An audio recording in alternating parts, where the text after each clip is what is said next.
Unbox po tayo ng parcel.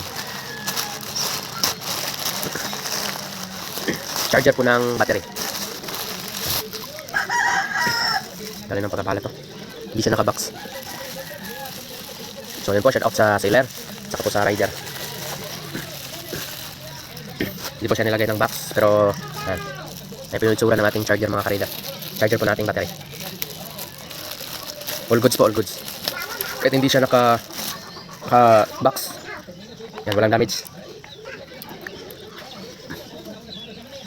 So yun, try natin mga ka-rider. Ating charger, ng ating battery. Battery doon sa ating Honda Beat, kahit anong battery. Basta 12 volts lang, 12 volts.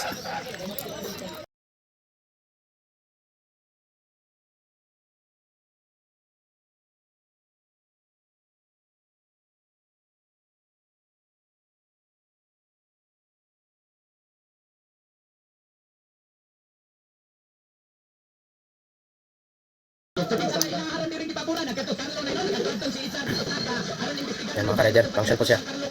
Yan, naka-red. Tubat po yung battery natin mga ka-rider. Positive at saka negative. All goods. All goods mga ka-rider.